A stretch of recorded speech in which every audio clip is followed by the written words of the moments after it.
विकसित राष्ट्र बनविण्यासाठी सर्वांचा सहभाग महत्त्वाचा. केंद्रीय मंत्री डॉक्टर भागवत कराड यांचे विकसित भारत संकल्प कार्यक्रमात प्रतिपादन. समाजातील वंचित घटकांना केंद्र शासनाच्या विविध योजनांचा लाभ मिळावा यासाठी विकसित भारत संकल्प यात्रा सुरू असल्याचे प्रतिपादन केंद्रीय वित्त राज्यमंत्री डॉक्टर भागवत कराड यांनी आज बुलढाणा येथे आयोजित कार्यक्रमात केले.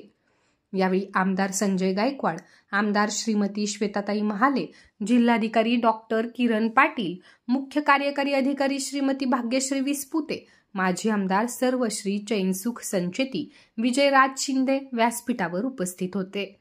देशाने नुकताच भारतीय स्वातंत्र्याचा अमृत महोत्सव साजरा केला असून आता अमृतकाल सुरू आहे. प्रधानमंत्री नरेंद्र मोदी यांनी देशाला 2047 पर्यंत विकसित राष्ट्र करण्याचा संकल्प केला असून त्यामध्ये आपल्या सर्वांचे योगदान महत्त्वपूर्ण राहणार असल्याचे डॉक्टर कराड यांनी यावेळी सांगितले. आमदार संजय गायकवाड, आमदार श्रीमती श्वेताताई महाले यांनीही यावेळी आपले मनोगत व्यक्त केले. केंद्र व राज्य शासनाच्या विविध विभागांमार्फत राबविण्यात येणाऱ्या योजनांची माहिती देणारे स्टॉल्स येथे उभारण्यात आले होते.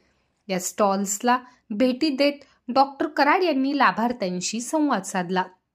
यावेळी केंद्रीय वित्त राज्यमंत्री डॉक्टर भागवत कराड यांच्या हस्ते लाभार्थ्यांना लाभाचे वितरण करण्यात आले. आज बुलढाणा या शहरामध्ये विकसित भारत संकल्प यात्रेच्या निमित्तानं विकासाची गाडी अर्थात मोदीची गॅरंटीची गाडी इथं आली होती. त्या निमित्तानं येथील आमदार श्री गायकवाड, चिखलीच्या आमदार श्वेताताई महाले, भारतीय जनता पार्टीचे नेते माननीय संचेती साहेब, माजी आमदार श्री शिंदेजी आणि कलेक्टर, जिल्हा परिषद सीईओ आणि अधिकारी उपस्थित होते. या ठिकाणी एक्झिबिशन स्टॉल पण लावलेला होता.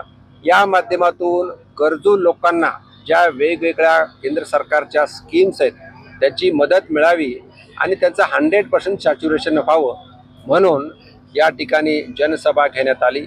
त्यामध्ये प्रधानमंत्री आवास योजना असेल, प्रधानमंत्री स्वनिधी योजना असेल, प्रधानमंत्री जनधन योजना असेल, वेगवेगळ्या योजनांवर माहिती देण्यात आली आणि माननीय मोदी साहेबांचं एकंदरीत मनोगत आणि त्यांनी ज्या वेगवेगळ्या राज्यातील लाभार्थ्याबरोबर जे साधलेला संवाद सगळ्यांनी ऐकला.